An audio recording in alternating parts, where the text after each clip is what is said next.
হায় রে মোবাইল, তুই কতই কিছু না খাইলি। প্রথমে স্বামী স্ত্রীর সম্পর্কটা খাইলি, রেডিও খাইলি, টিভি খাইলি, পত্রিকা খাইলি, টর্চলাইট খাইলি, ক্যালকুলেটর খাইলি, ক্যামেরা খাইলি, ভিসিআর টিভি খাইলি, সিনেমা হলটা তাও খাইলি, কম্পিউটার ল্যাপটপ খাইলি, আয়না খাইলি, হাত ঘড়ি খাইলি, সবশেষে অ্যালার্ম ঘড়িটা খাইলি, রাতের ঘুমটাও খাইলি, অল্প বয়সে চোখটাও কানা করলি, আর লেখাপড়া তো খাইলি খাইলি, সাথে সাথে মূল্যবান সময়টাও খাইলি। মেলা মানুষে বলতে আমি শুনছি কিডনি বেচে নাকি আইফোন কিনছে, তার মানে তুই কিডনিটাও খাইলি। বউ সংসার স্বামী তো খাইছিস, বউ আর স্বামীর মধ্যে সতীনের মতো সম্পর্ক সৃষ্টি করছিস। আগের স্বামী স্ত্রীরা রাত্রিরে একসাথে শুয়ে কতই না কিচ্ছা কাহিনী গল্প গুজব করতো, কত হাসি আনন্দ করতো। আর এখন মোবাইল নিয়ে খাটের উপর ওই কোনাতে একজন এই কোনাতে একজন, মাঝখানে এক রাশ দূরত্ব, মনের মধ্যে কোনো মিল নাই। সংসার করতে হবে তাই করতেছে, স্বামীর স্ত্রীকে ভালো লাগে না, স্ত্রীর স্বামীকে ভালো লাগে। সবাই মোবাইলের ভিতর আসক্ত, মোবাইলের ভিতরে যেগুলো আছে শুধু ওগুলো কি ভালো লাগে। স্বামীর অন্য বইয়ের চাকচিক্য ভালো লাগে, আর স্ত্রীর অন্যের স্বামীর কথাবার্তা চালচলন এগুলো ভালো লাগে। হায় রে কি যুগ পড়লো রে, মোবাইলে সবকিছুই খাইলো রে। আগের দিনগুলা কি যে ভালো ছিল।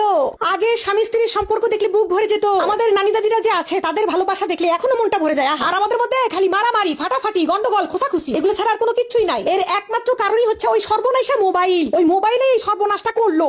এই যে আগে স্বামীরা কাজে থেকে আসলে বাড়িতে এসে ঢুকে বলতো, বউ আমার জন্য একটু পানি টানি রেডি করো। আর এখন বাড়িতে আসার সাথে সাথে প্রাচীরের ওই পাশ থেকে ওয়াইফাই কানেক্ট করে মোবাইল দেখতে দেখতে ঢুকবে, ঢুকে বলবে ভাত দে। বউয়ের দিকে তাকানোর সময় নাই, বউ খাইছে কিনা, পড়ছে কিনা, কোনো জিজ্ঞাসাবাদ কিচ্ছু নাই। ওই মোবাইল টিপতে টিপতেই ভাত গিলবে, তারপর বউকে একবার জিজ্ঞাসা করবে না, একটু বউয়ের দিকে তাকাবে না। আবার অন্যদিকে চিন্তা করেন আগের যুগের